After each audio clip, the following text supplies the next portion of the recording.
Couple steps back when I lose all control. Hey everyone, welcome to Your Brand, Your Business. We are continuing our agency series this week. I'm Galen Herbst Cortina, financial planner who works with streamers. My partner and the one who does most of the work for this is... What up? It's your boy. It's Ernest. God. I'm a CPA. I assist broadcasters, streamers, and anyone, video game developers, anyone kind of in and around industry with their taxes, and that's my focus. Very nice. Who are we joined with, Galen? Our guest today is the founding partner of ESG Law and the president of the esports bar, which ironically, A, Ernest and I crashed our thing at E3 last year, but B, when you search that, you get sports bars that are showing esports, not actually lawyers. Nice. So good at law, maybe not as much on the SEO, but hey, tell us about yourself. Hey guys, thanks for having me. I'm actually good with that. If I have to be good at one thing, it probably should be law over SEO. So, it is what it is, right? As you guys said, I'm Bryce. I'm a lawyer working full time in the industry. I was kind of the first to market lawyer in the esports space. So I got in late 2013. Became full-time. I don't remember exactly when, late 2014, early 2015. I founded a couple of law firms. My current firm is ESG Law, which I founded at the very beginning of 2017. It's myself, 5 other lawyers. So I have 2 partners, Krista and Harris. I have amazing of-counsel Jeannie, who runs our immigration practice. I have 2 wonderful associates, AJ and Lydia. So we are 6 full-time lawyers working exclusively on esports stuff. In terms of where our business is focused, about half of the book of business is esports teams. If you list any major Western esports team, you got a better than 80% shot that we work with them. So Cloud9, TSM, Team Liquid, G2, Fnatic, so on and so forth, right? Not to offend any clients that are watching, right? They're basically There's a few titles across those teams. Yeah, exactly. Basically name a big team, and you got a pretty good shot that we work with them. We also work with streamers, talent related to the space. So if it's a streamer that is not signed to a professional team as a potential client of ours, we work with full-time talent, mostly a lot of broadcast talent, and then we work with businesses related to this space. So coaching, data analytics, apparel, license regulated betting, really any business that's kind of part of the esports and gaming ecosystem is a potential client of ours. He missed the most important thing, though. He's also a part of Ernest's ragtag group of people who shoot other people. That's right. We also, what do you say? League. We also kill other people? How do we describe League of Legends in the same context? That's true. I would say, so just to be aware, you're with royalty because we won the Triple Crown, and that's just an inside joke for me and Bryce, and anyone who in our crew will clip this and send it to him and let it know that we publicly declared it. Well, we are the greatest. 75th time was the charm. Yeah, exactly. Before Bryce moved, so he's back, back in the great Pacific Northwest. Yes, his halo comes to you courtesy of Seattle, I believe, right? Yeah, Seattle and my beautiful paper blinds, which are doing absolutely nothing. The one sunny day. Mm-hmm. So the reason we wanted to have you here, Bryce, was because, there's been a lot of agency moves in the last couple months and the last couple years, and we want to just kind of talk about it with your unique perspective, where you're kind of on the other side of the table in some of these circumstances, and then on the kind of the more traditional for kind of our audience on the player or talent side, right? And so one thing we want to hammer on is just core fundamentals. A lot of terms that people use is incorrect, and they talk about agency versus management. And I'm sure you've read into this as well. You kind of want to talk about the differences in what those services are? Yeah. So we're going to talk about substantively the distinctions, then we can legally talk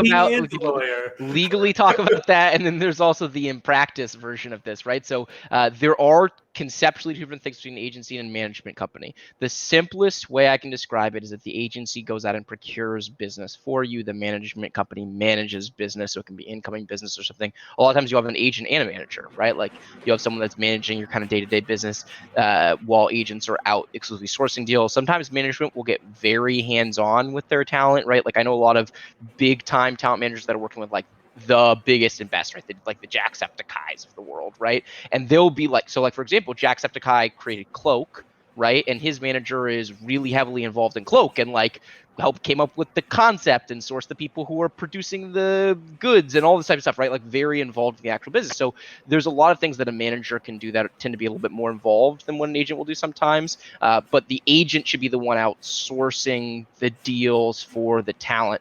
And this distinction matters because in many jurisdictions, you have to be licensed, registered and licensed as an agent. You do not as a manager. And so a lot of times people will say I'm a manager, not an agent, in order to not have to go through the licensure regime. Sometimes they will actually be that. They will follow that. Sometimes they won't. It's also worth noting as a side note that in California, this distinction was largely eliminated by the courts, who, specifically looking at the registration piece of the equation, said, hey, listen, when we look at whether or not someone is an agent for the purposes of the Talent Agency Act, it doesn't matter to us so much whether or not they're actively out procuring the deals or simply negotiating the deal on your behalf. If they're negotiating it, commissioning it, that looks like an agent to us. That requires registration. So there's some interesting things going on there. Yeah, it's the argument of form over substance. And right? Yeah. I mean, yeah. Hard to be effective, I imagine, in the esports space if you say, screw California, we're not going to listen to them. Yeah. If you're operating in the esports space in the big way, it's pretty hard to not do something in California. So, and we had a quick question in chat. Is there a distinction you further want to elaborate on between agent and lawyer? Yeah, I mean, those are very different things, right? So a lot of times there's a core difference in well, first of all, lawyers have to have a JD, right? Like if you graduated from law school, you have to have passed a bar, and you are authorized to give legal advice. A agent is not authorized to give legal advice. This is another line that is often blurred or crossed aggressively, right? So, and sometimes, by the way, an agent can be. I've dealt with some agents that give legal advice, and I'm just like beating my head against the wall when I hear the advice they give me. I've also heard some agents who become like mini lawyers in their field specifically. If you put a lot of contracts in front of them, they'd be lost. But if you put like sponsorship deal in front of them, they are absolute experts, including on the legal stuff, because they're smart and they have learned it over the process of looking at the contract hundreds and hundreds of times, thousands of times, right? But technically, they should not give legal advice. And what that means is, like, if you're looking at an indemnification clause or limitation on liability clause, and you're talking to your client about the legal ramifications of signing or not signing or what the edits can look like, you're bordering on giving legal advice without a license, right? And this happens sometimes. So that's one core distinction. Another one, though this can be different, is the way in which they charge, right? Most lawyers bill hourly or on a fixed fee basis. You can actually charge on a percentage basis as a lawyer. There's nothing unethical about that as long as it's a reasonable percentage and you agree to it. But the typical compensation regime for a lawyer does not involve percentage basis, whereas the typical compensation regime for an agent does. Although, by the way, an agent could just bill you flat too. There's no reason why they have to bill on a percentage basis. Right, and the reason I think you see the agents getting that commission structure is because, right, we're trying to incentivize them to go hunt for you, right? Yeah. So you go get me $1 million deal, I want 20%, I don't want a flat fee for it, right? And that's the concept. Absolutely, and you want really like completely aligned incentives. They also have that, in theory, that skill set and the connectivity that would come with that, right? Like when I work with talent, I make it really clear to them, like, listen, I generally speaking will charge much less than your agent to review and analyze a deal. So like if a deal is coming into you and you're going to get paid the same amount no matter what, and you just want someone to review and revise the contract, in many ways, a lawyer is just a better option all around because they can give legal advice. So the review and analysis of the contract is a little bit deeper than what an agent is. If it's a lawyer like me, then it's someone who has experience and can also advise on the business dynamics of the deal and what's typical and things of that nature.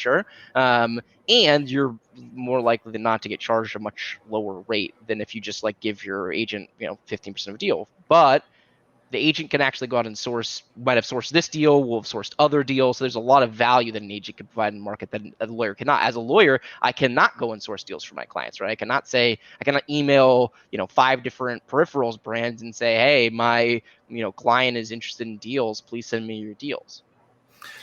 And it's worth, I think, noting there from what you said about the distinction in what they're doing plus the cost of doing it. Pretty much, is it fair to say that pretty much always, as someone as a esports professional or talent on the streaming side, you should have an attorney who is reviewing contracts that come your way, regardless of who sources them? Yeah, as a general rule of thumb, before you sign any contract under any circumstances, you should have a lawyer read it. There are lots of caveats to that. For example, I don't consult with a lawyer before I sign like Apple terms of use, right? Fair. Right. I don't consult with a lawyer when someone like puts a liability waiver in front of me when I go paintballing because like they're not going to negotiate it on the spot. I want a paintball, so it is what it is. I'm friggin' signing that thing. But most contracts you actually should have a lawyer take a look at, and sometimes you can't afford it, right? That's the other less funny, obvious caveat. There are people who get in these situations where they don't, but I will tell you the number of times someone tells me they can't afford a lawyer when they're signing a deal that absolutely dictates having one. If you're signing a sponsorship for 50 grand a year, it is absolutely worth spending, $1,000 or less to have a lawyer I was check it going out to and make say, sure that it's reviewed if properly. it's much more than that, I'd be really surprised unless it's something That's- really complex. That's one of Right. the themes we've hammered over and over on the show, Bryce. Just so you're aware, we just like, what are you doing? Pay the $1,000 or whatever, get an attorney. Totally. It is almost always worth it. Now there are bad attorneys out there, so you can get attorneys not adding much value, but if you get a competent attorney, they are going to make it worthwhile every time. And it's not, don't judge worthwhile by the amount of red lines that you see, by the way. Like sometimes the worthwhile is checking to make sure you are not getting screwed over. And if they can confirm that for you and add a little bit of value here and there, great. But a lot of the times they're going to find massive things wrong with the contract, things you would never have noticed, fix them, and it is like the bang for your buck on that is incredible. Yep, and also a lot of times you can get a free consult and see and get a feel for the person, right? Yes. So you've got to have your own internal radar and judge the professional. Yeah. So let's talk about something you kind of alluded to, the blurring of the lines, right? Because I mean, we're three of us are professionals here. We've all got presented with, hey, what do you think I should do legally, Ernest, with this? It's like, well, I can't tell you that because that's not my professional lane. I'm sure you've got in tax questions, Bryce, and Galen, you kind of got in everything from your role. So the number of times I say, I am not an attorney. I cannot tell you about this. Like twice a call, it feels like. For sure. And so the reason why agents and agencies and management fees gets conflated is because of that. I'm going to hem and haw here, but Bryce, I think it's still a very young and immature industry. And so there's a lot of kind of orgs and firms in place that are kind of trying to do all and do right by clients, right? And so one thing kind of we've emphasized is knowing kind of what services you're getting when you sign with someone, right? Mm-hmm. So do you kind of want to talk about the key kind of services you should be looking for, whether it's in agent or management, and kind of the timing on when you need to be looking for that when you're talent? Mm-hmm. Okay, I won't hem and haw. I will call it like I see it. The majority of talent representation in the esports space is garbage. We're talking like 2 or 3 out of 10 bad at their jobs. There are exceptions. I'm neither going to put anyone on blast or particularly compliment anyone if that's your follow-up question. No, absolutely right? not. I don't think it's appropriate because quite frankly, like I have to be on the other side of the table from these folks regardless. And so I need a professional working relationship with them. Even if I look at them and I say this person is really bad, I can't, it's just totally unprofessional of me to be out blasting them publicly and to be putting, and it could disadvantage my client's interests, right? Because if some agent hears me bad mouthing, even if it's completely true, even if everything I said was accurate and they are terrible at their jobs, they can come and say, I don't want to work across the table from that guy. I refuse, I'm gonna take my talent elsewhere. And now I've hurt my client's interest, which is unethical of me. So putting that aside, most of them are bad. And let's walk through why, right? When you look at a sports agent, for example, right? And I worked at a company called Cattle Sports and Media, co-managing the esports division, and there was a basketball division of that company that was at the absolute peak of what it means to be an agency from a representation quality perspective, right? I mean, to put it in perspective, in the 2 years that I was at Catalyst, we had, I think, 9 or 8 guys drafted in the NBA draft, right? Which was bigger than any agency. Happy Walters had more people drafted over that 2-year span than any NBA agent, right? Including multiple top 10 picks, the whole thing, right? Or actually, did Lonnie go? I can't remember if Lonnie went 10. Doesn't matter. Lots of very good people. He was an agent. He'd been around the space for a while, and he had been representation for a bunch of in other industries, including music, before getting into sports. And part of the value you get when you have a really good agent, right, is that person's network and that person's expertise in the game. So Happy wasn't just a fan of basketball, not like in a casual sense, right? He was a deep basketball expert, and he knew the GMs of all of the major teams and had them on speed dial. And he would say, I know that you are out looking for someone to fill this role. You should be looking at my guy, and here's why. Right. And when he's negotiating their deals, he's able to say, I know exactly who needs you. I'm going to go play them off against each other. I'm going to squeeze them to get the most value I possibly can. And I have this deep understanding of your value and the market value and the free agency rules and salary caps and all this stuff. And so I can generate a lot of additional value for you, my client, as your agent. And that's how I justify charging the percentage that I charge. In esports, that is seldom the case, right? A lot of representation are generalists. A lot of representation, even when they do focus on a game, are not deep experts in that game. They are not at a level where they can actually influence team decisions about who gets signed and for how much money. They basically just act as a place where the deals come in and they go to their client and they say, here are your 3 offers from these 3 different teams. What do you want? Maybe they try to negotiate salary a little bit. Maybe they don't, right? Sometimes they don't, or they try to and they fail, right? Or they succeed in their eyes, but in the back of my head, I'm like, no, we're doing salaries for deals for a ton of these different teams, and I know the relative market value. And I'm like, that guy should be getting paid more money, right? But he's not, because his agent didn't push in the way that they should have to be able to do it. So it's tough for me, because then they negotiate the deal and they're not particularly experts in that either, right? Like, they don't have like some deep knowledge and contracts and these types of deals. And so they'll push back on a bunch of stuff that I'm like,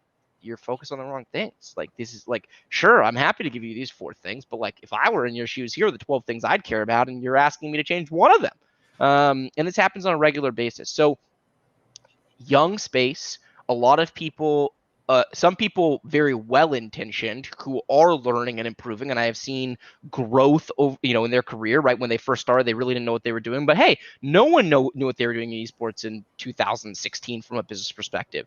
Sorry, I'm rambling, but like, there's a reality, which is there's why we wanted you here, Bryce. 100%. Appreciate it. So there's a reality to this, which is we are going to keep getting better as an industry. You have a lot of people who are bad at their job, who are slowly but surely being weeded out as word of mouth spreads. Then there are people who are bad at their job where word of mouth hasn't quite caught on that yet, because it's not always easy to observe the quality of someone's work in this context, because it's not like the player's in a better position to know what they should or should not have happened, right? But when I look at this, I really think of this as part of the kind of growth story of esports, right? Bottom half of the first inning of this thing, where still a ton of growth and development and legitimization to happen. I would say that the player representation space, by and large, has lagged from a growth and development perspective relative to some of the other things, right? Some of the other aspects of the industry have kind of professionalized and raised the quality bar sooner than player representation or talent representation. But there are notable exceptions out there, particularly, as we're targeting the streamer space. You have a few awesome representation groups that specifically focus on streamers that are not really doing much in the way of professional player representation. So definitely improving, but a lot of room to grow. Yeah, Let's say they're markets with high overlap, but definitely different networks and sort of knowledge needs in terms of what's actually valuable. Because having salary, LCS salary information, not super valuable on the streaming side, really valuable in the right context, but not really on the streaming side. So. Right, and if you're hyper specialized, okay, so I got a playmaking jungler in League, that is very good for like my mid lane is more passive, and so we can get that person rolling. And so now I know like it fits these teams, but we don't have the breadth and depth. And then, oh, surprise, content patch happens, and that is now all irrelevant because jungle's nerfed, right? So it's a very tough market. Now, it is. Would you have any interesting thoughts on the individuals that kind of live in both worlds, where you're, semi-pro or ex-pro transitioning to streaming, and then like you have this agent or something like that, or any thoughts? We had someone ask actually sort of a question that I think ties into this too, which is, they said you could have multiple agents with a question mark.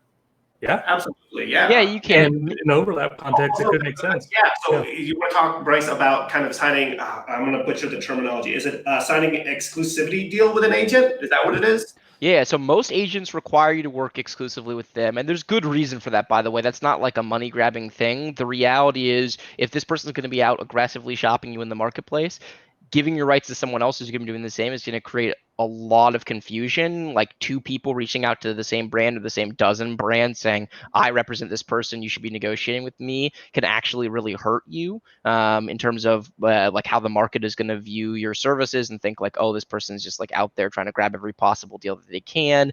They can step over each other, right? So like one person's negotiating with Corsair, the other person is negotiating with HyperX simultaneously. Obviously, you cannot get both of these deals done, right? If you're trying to negotiate the same mouse, headset, keyboard sponsorship, it's like not going to happen, and so it can create like tension and bad relationships. So there are times when it doesn't make sense, right? And you can make it work, and you have one agent who's specifically focused, let's say, on endemic brands because that's where their network is. They've been in the space forever. They know all the people at all the endemics. Another one that's only cares about non-endemics and is interested in pushing this out, right, to a broader audience and working with brands that don't typically sponsor the gaming space. And that's where their network is because they came from traditional sports and media or whatever, right? So it can work. It's pretty uncommon, I will admit, to have that work really successfully, but it's possible.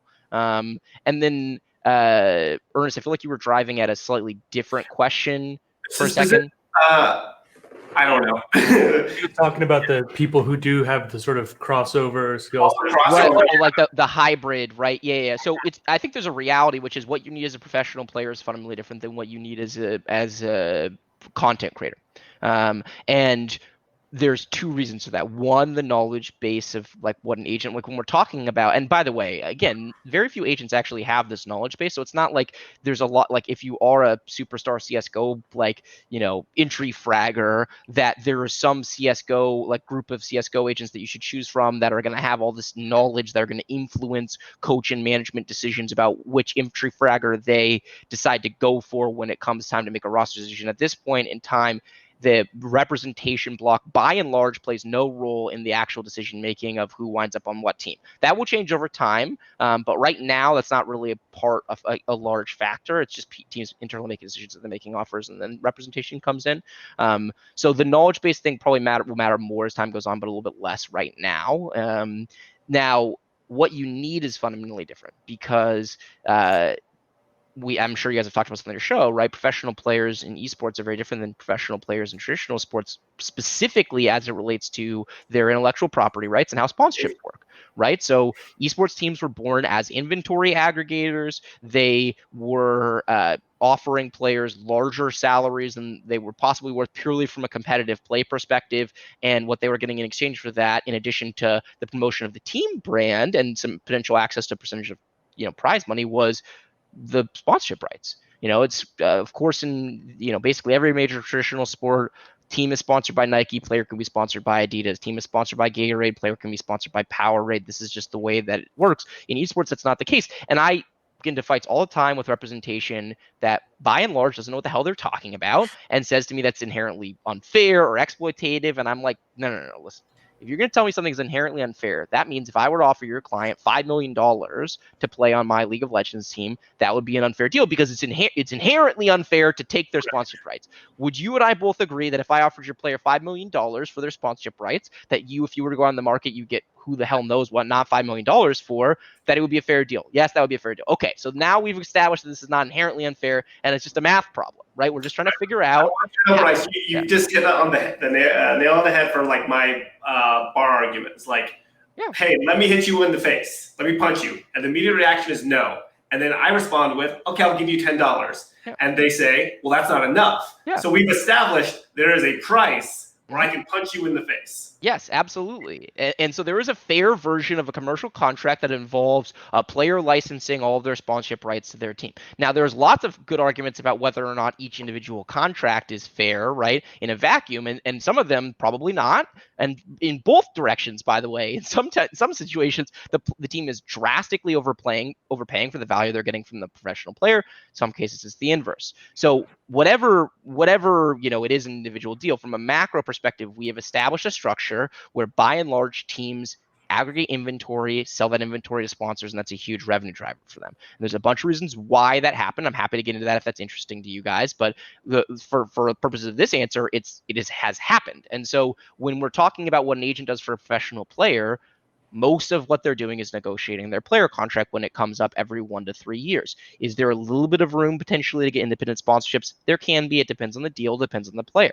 But most of what you need is someone who's going to deliver for you in that moment in time when it's time for you to get your next player contract. When you are transitioning to becoming a full-time content creator, that is no longer the case. Now you need someone with a heavy network to brands. Depending on your size and scale, you're going to want to network in different things. If you're like a small to medium sized content creator, the chances that a non-endemic is going to be interested in you very low. So you want someone with a really heavy network in endemic brands that are used to sponsoring the space, that play at like a slightly lower level in terms of what the cost is, to enter. And so that's where you want to go. If you become Ninja, then you want someone with a network commensurate with being Ninja, because if you're working with an agent that's just used to getting a whole bunch of, $10,000, $5,000 a month deals, whatever it is, that's gonna be a great deal for someone else. But for Ninja, that's like, not in the ballpark of what would be reasonable. It doesn't And get so, them out of yeah, and so now you need someone who's like thinking much bigger, who is not just in terms of the size of the deal, but also in terms of like how you can play and creating his own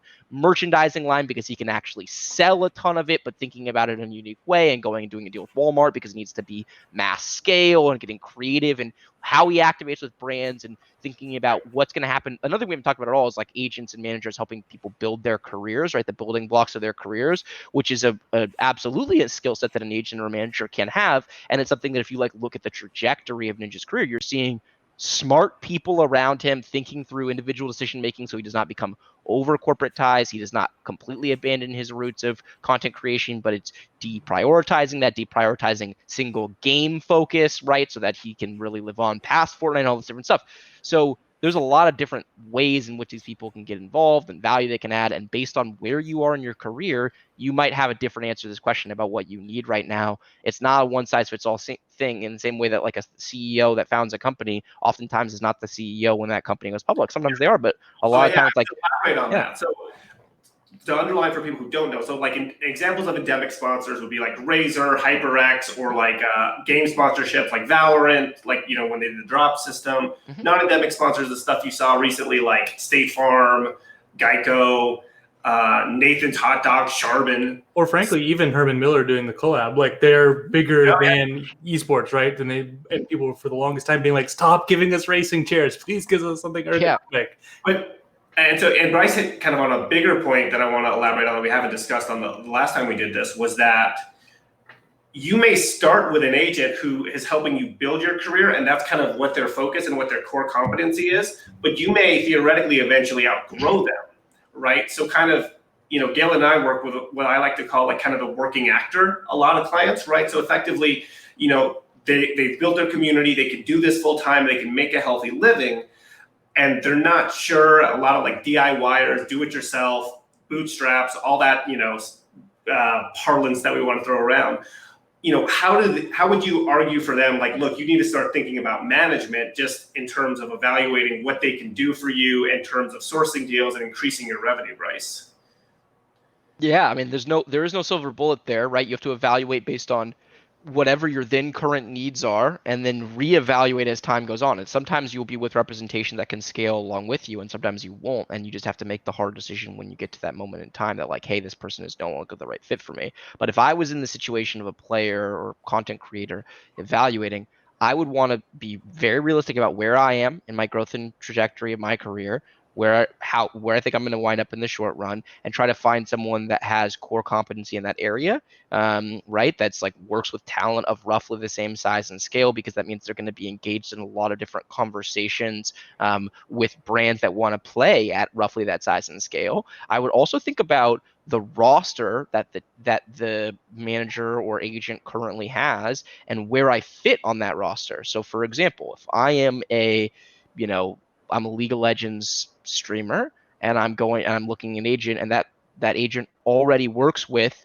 4 other League of Legends streamers that create very similar content to me in terms of like what my brand is, right? And that have roughly the same viewership or maybe even slightly bigger. I would say to myself, ooh, I don't know, like, why would they give me a deal instead of Voyboy or instead of I Will Dominate or whoever, right? Like, and if you're significantly smaller, maybe that's the answer. Like maybe it's that you're cheaper, and so you're in like a price point sweet spot, and any deals that like Voyboy or Dom don't want, or that are too small for them, you'll catch, right? And that can be a really effective strategy. So it's not like you want to be it's not like you have to be in like the exact spot of everyone else. It's just you have to be thoughtful about that. So like if I was, for example, if I was looking at a person's roster and they had a whole bunch of talent that like is really similar to me but in a bunch of other games, I'd say like that's a great spot to be, right? Like then if a brand is interested in working in my game, whatever that game is, then I'm gonna catch a lot of that deal flow. I would also look and say like what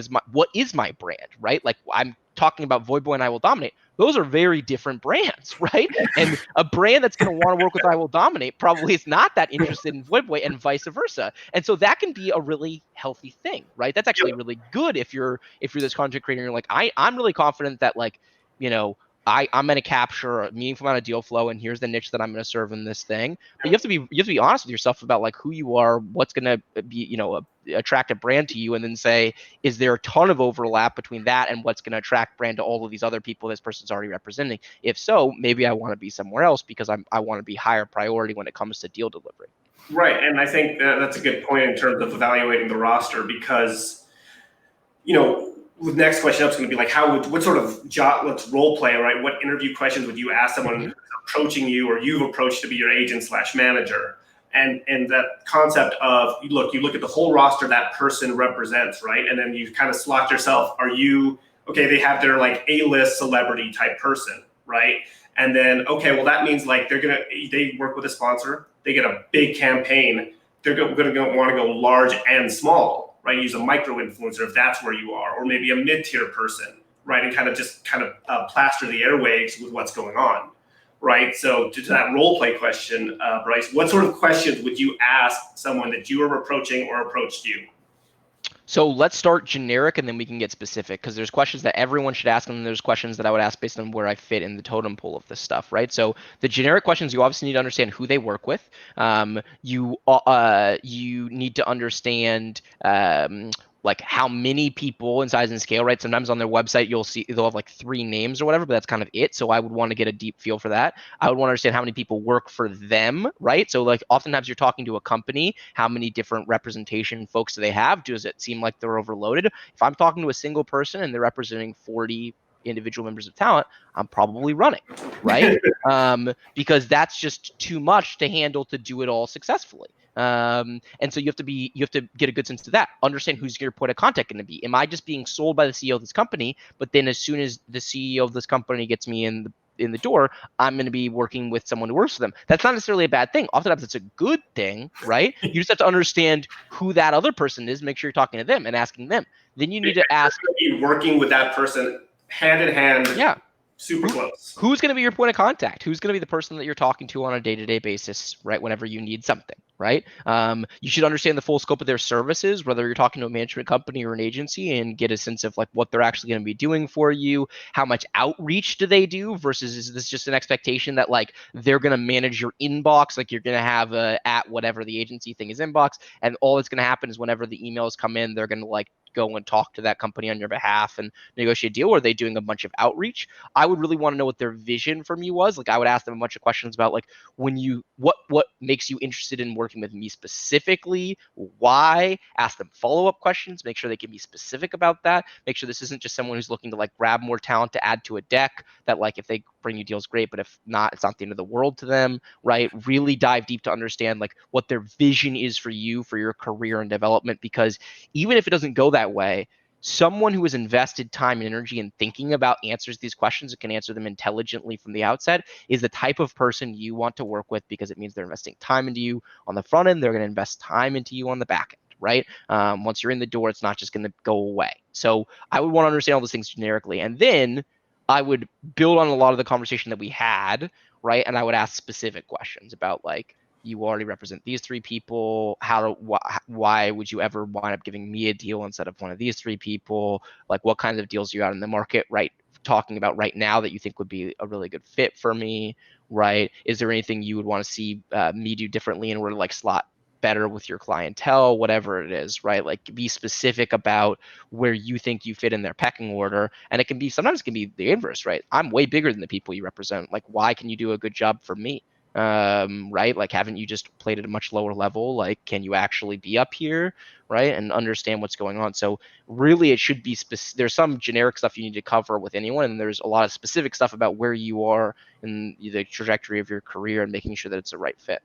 I also like in these situations asking almost the inverse of what Bryce is suggesting, which yes, take all of that, but also to an agent, what don't you do? Or can you Yes. tell me about a deal that you turned down, basically, or what happens if I don't want to take a deal? What's your biggest weakness? No, I mean, not what is your No. biggest weakness, because that one's ugh. But the talk, camera just went. Anyways, have them talk about a time that they didn't bring a deal to their people and why, or it ended up being turned down, because that can tell you a lot too about how they think about deals and if that matches you, because sometimes it really does, and that's great, and you know that they're only bringing you things that really match with you, and other times it's like, well, and that's what Josh said anything. last time. Remember his exact thing was, what happens? The specific question I think he said was, what happens if I don't want to take a deal you bring me? Right? Like, am I just stuck taking it then?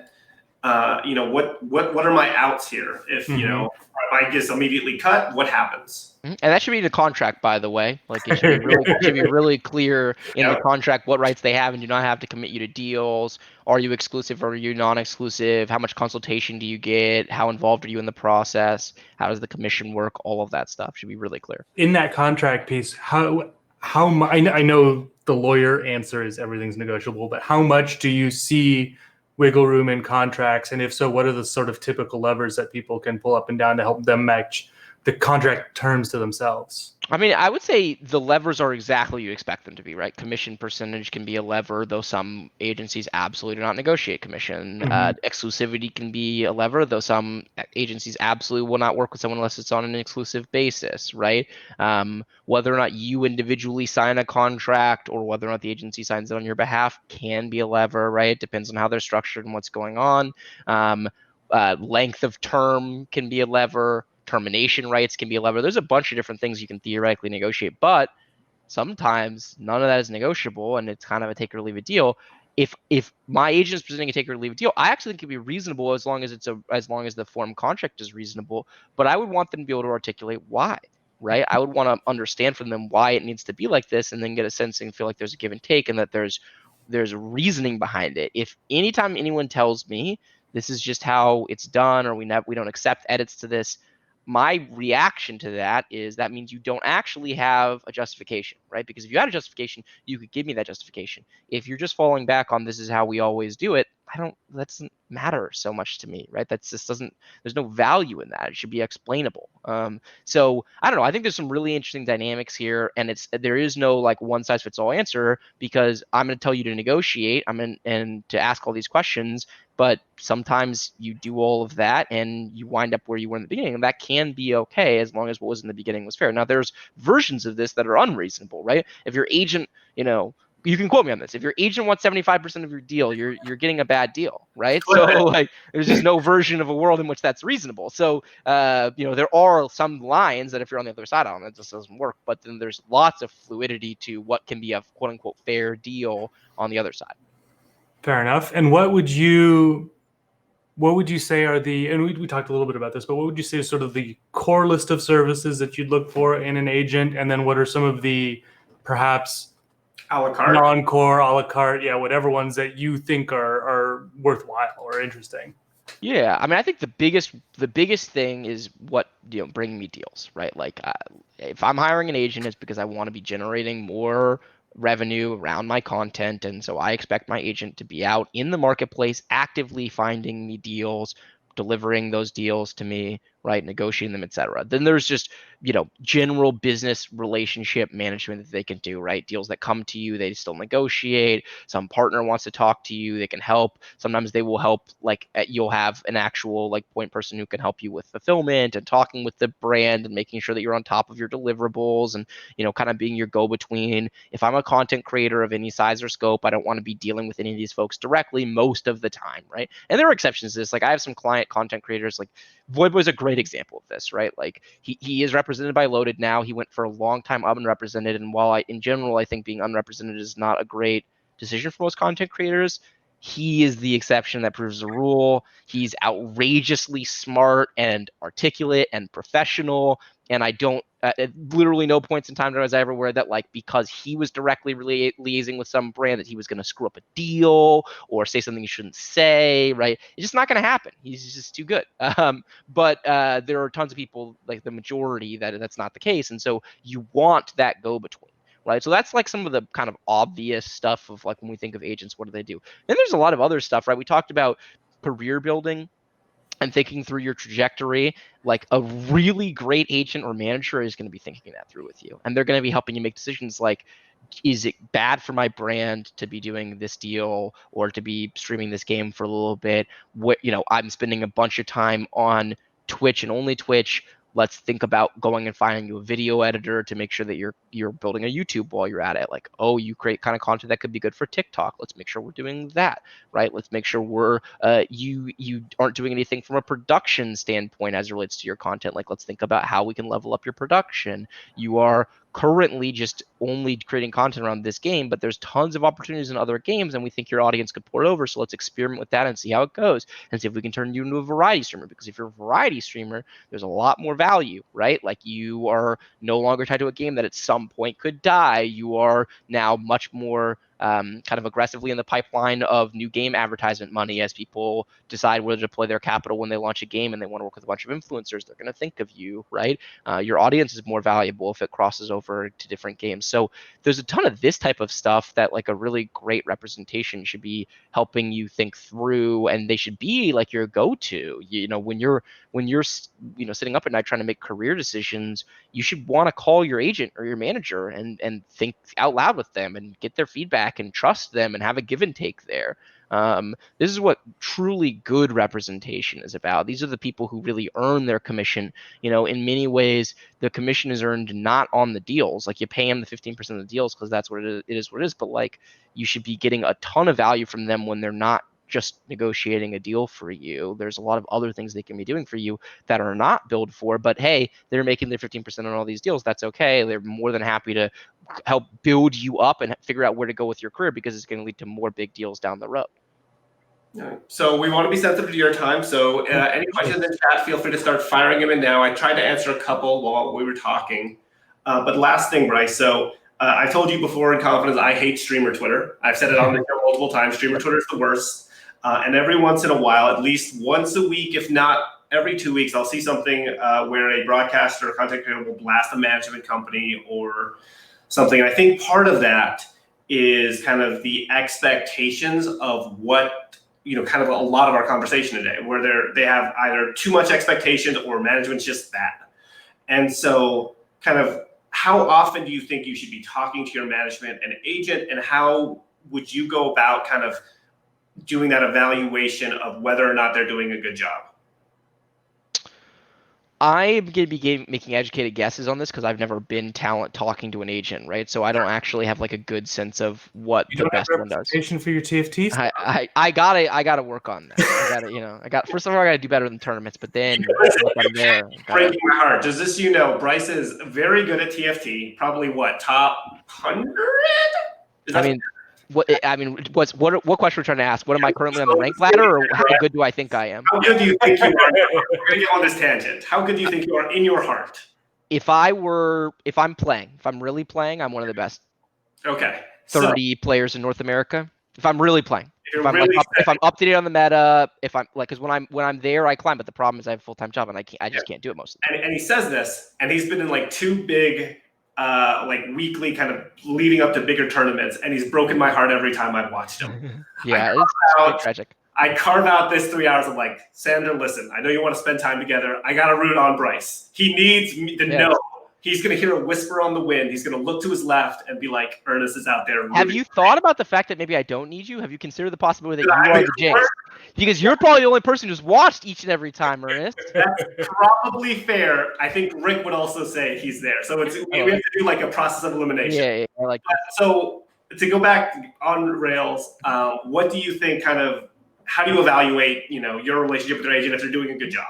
I would want to talk to them regularly, right? That means if a week has gone by and I haven't talked to them, I would wonder why that is, right? I think that's probably a fair base bar. I think it depends how many deals are outstanding and what's going on. Like I would want to feel like they're communicating with me. So if they are in the process of negotiating 5 different things, I would want to feel like I'm getting information back. By the way, this is neat. Some people are going to feel differently about this. Like if you're a player and you want to be hands off and you're like, I don't want to think about any of this. All I want is when the deal is done, you come to me, we check some deliverables. I'm like, cool, I can do all that stuff and we're good to go. Great. Like some talent's going to be like that. I'm just saying like what would be my baseline standard. And then if you want to communicate less or more, that's fine. I think in general, this should not be a one size fits all answer. Whatever you need as talent, you should be asking for. Now, by the way, if you want to talk to your manager every day, you're probably chill. Their rate's going Right? to be pretty high at that Yeah, like simmer down a little bit. Like you need them out in the market doing things. They're not going to have material updates for you every day. What's core what you're getting on though is we kind of have led to this point, right?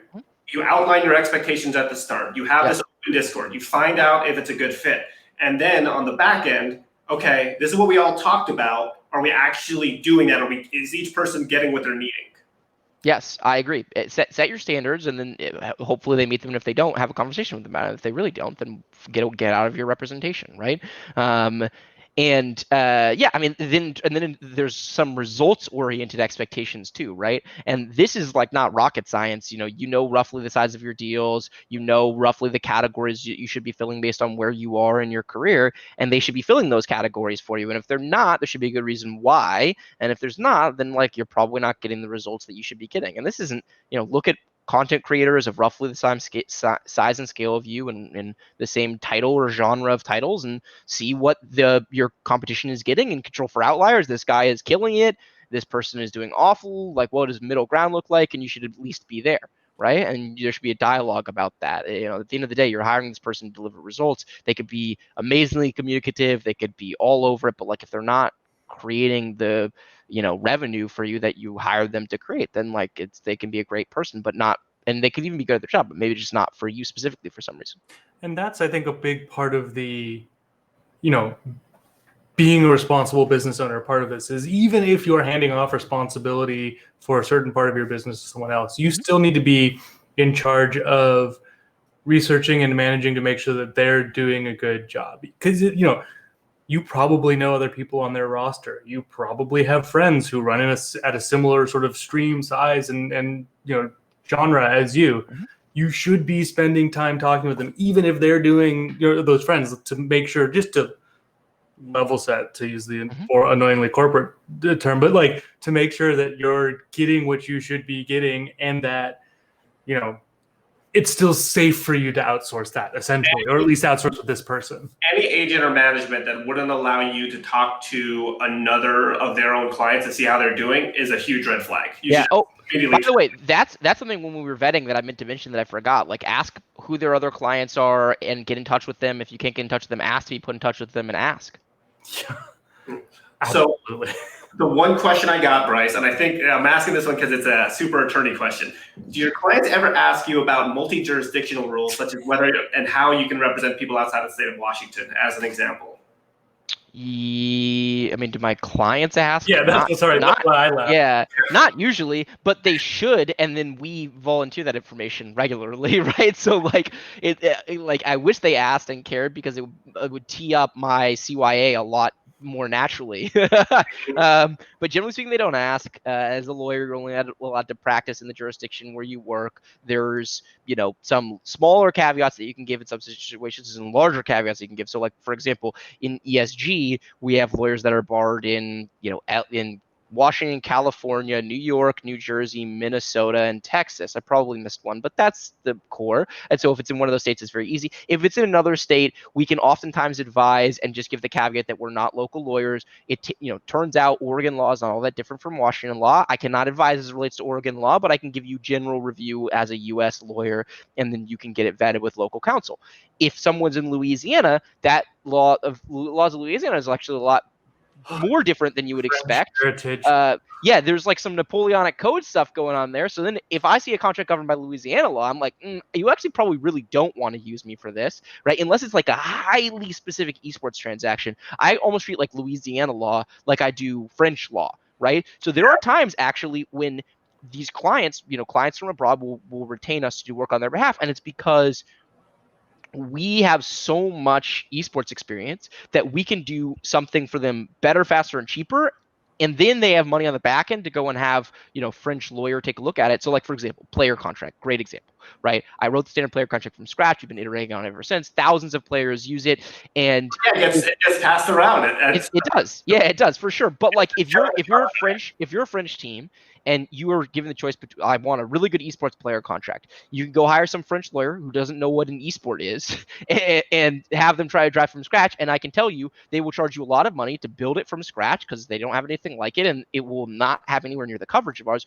Or you can work with us. We will disclaim that we're not French lawyers, that we're giving you kind of a general U.S. contract that's compliant in these jurisdictions of the U.S., and say, we will build it for you custom and we'll have all the coverage you need. And then you're going to need to take it to your French lawyer and have them look at it and say, don't worry about any of the substance, just make it compliant with French law. Like, anything that jumps out at you that's problematic under French law, change that. Any standard legalese that you would like to tweak, go ahead and change that. And that process can happen in a lot of different instances, really on kind of core esports transactions, player contracts, endorsement deals, league rules, like launch of franchise leagues or other big leagues, for example, right? These are the types of things that we often work on out of jurisdiction, but then we have to be really thoughtful about what advice we can and cannot give, and we have to disclose that advice and make sure everybody's on the same page. So clients don't often ask, but we often offer. Yeah, and that's why, for the record, that's why I laughed at the question, is because with the preface of, do clients ask you this technical thing? The answer is almost always no. Yeah. Even if they should, even if you wish they would, because you're like, I've got this great answer. All right. So, Bryce, last thing, give you the floor for 30 seconds to a minute. What's one thing that you wish people knew, or one thing you want to rant about that's just excessively stupid that you wish people wouldn't do? Just anything at all. Just topic agnostic. Yeah. Topic agnostic. Yeah. Oh, okay. Then there's this whole thing going on Twitter right now about what working in esports gaming should be. About the fact that it's 24/7, and if you're not interested in that, get the fuck out. I saw. Yeah. And I have so many opinions about it. And if I weren't in the process of moving, I would sit down and write like a 20-tweet thread about it, because I actually was on the bad side of this question and then have been converted to the good side. So look, there is no job, no industry, no nothing where it is okay to indefinitely work 7 days a week. That is a terrible idea. It is really inefficient. You will do much worse work. You will burn out, even if you don't think you're burning out. When you get on the backside of it, you realize that's what happened. That's what happened to me personally. And I want to be really clear about my advice. I am not saying don't hustle. I'm not saying don't grind.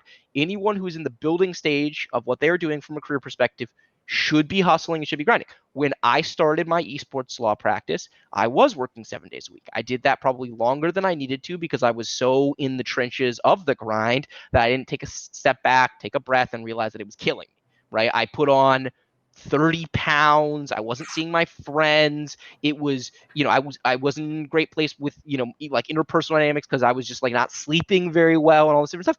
And when I got on the other side of it, I realized that, like, actually I can have bursts of grind when it's necessary and take time off in order to make sure that I'm staying sane. And that's the objectively better way to work and to live life. So the advice of, if you want to get into the esports industry, you better be prepared to hustle, is fair advice. You do need to be prepared to hustle. If I hired someone and that person only was interested in working 9 to 5 5 days a week, and there was no flex in that, I'd be like, this is not the right fit. This is not the right industry.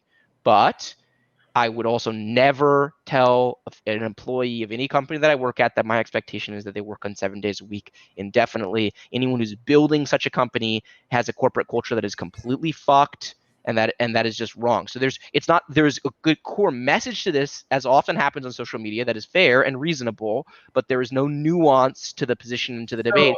And it sucks. Is that Twitter is not a great place for nuanced, deep discussion. Yeah, by and large, I've found that to be the case. Though I will admit that, like, at some point I realized that instead of writing up, if the core goal for myself when I was communicating on complex topics like this was to get my message heard, that I can actually write a 20 Twitter thread that will have far more engagement and conversation on it than when I stop and write an op-ed for ESPN or some other site. And that's partially because it's all at everyone's fingertips, partially because I can communicate a little bit more directly, right? It's like I can abbreviate, I can just get to my point. There's no flower. I don't have to worry about the flow of the article or feeling like it's really well written. I can do it on the spot and get it out in 3 hours, as opposed to stopping and working with an editor and wordsmithing and doing all the things that I do when I write an op-ed. So I haven't written an op-ed in a year and a half, and that's worked out really well for me. And I found that I've been able to have some nuanced discussion on some of these topics. It's not easy, but you have to lean into it. When you're tweeting about a topic as important as work-life balance and dynamics around entering esports industry, that is a topic that we need far more than 240 characters to cover accurately, right? Yeah. There's like a great West Wing episode on this that's going to be over the entire audience, so I'm not going to get into it. But there's like a whole thing about short answers to questions and like nuance, and yeah, I don't know. I think Twitter as a platform is capable of it, but everyone has to opt into that. Otherwise, it's not going to work. That's a Twitter joke, and no one's going to get it. I'm still going for it. It's time for some game theory. 100 tweet thread. All right, we're wrapping up. Bryce, tell us who you are and anything you want to plug, and yada yada yada. I have nothing to plug. I'm Bryce Blum. I work at ESG Law. I'm esports law on Twitter. All right, are we Friday? Plug the show. The show is great. You guys are great. If you're watching, you already know this, but here we are. Are we fragging on Wednesday? We're fragging. Well, my computer's set up as of an hour ago, right? We have to fix Bryce's refresh rate after this show. Galen, I'm doing the outro for you because Galen is so nice. He's on vacation this week and still did the show. Oh, what a guy. Well, it goes to the topic that you were just talking about, which is I am, not to sound pretentious, but a knowledge worker. And so I need sort of extended time. I was playing Spider-Man and Carrion for a good chunk of today. Love it. But yeah, it's so yes, this is the one thing I'm doing this week, but it was something I wanted to do. So doesn't feel like work, at least. Awesome. Yeah, and that's part of it, by the way. Like when I take vacations, I don't fully take vacation, and some people, they need to, and that's fine, and you do it. For me, my sanity, work 7 days and take 7 days off, but then like check email occasionally, do this work thing here or there, and that's fine. There is no one size fits all answer to this. Nuance. Yeah. All right, Galen, outro. Hit it. First of all, two biggest career mistakes I ever made were not playing golf and then not playing FPS, because every time I talk with Ernest or Blake, they're like, hey, I was just in like industry professional. And I'm like, well, shit, I should have played. It's not too late. Golf is too late. Whoa. Golf, that ship has sailed. FPS.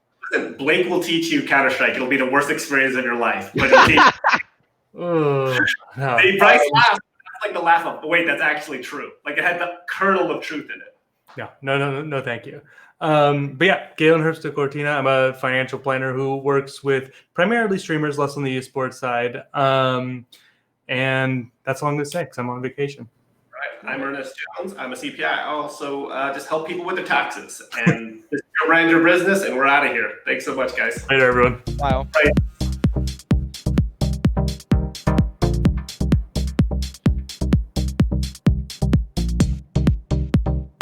That's great. We're on. Hey, everybody. We're still here. You're here for the after show. Would you like to see Ernest help me fix my Cause we are trying not to find doing a the production way myself. to feel. The upside is I don't have to do it, which is Yeah, If I could sleep, but I have to do it right now. I dream of what we've been. But I can feel you slip further from me. Oh, it makes it hard to be when you are all that I want, but don't have. And I'll run into the sea, follow this heart that escapes me. It escapes me.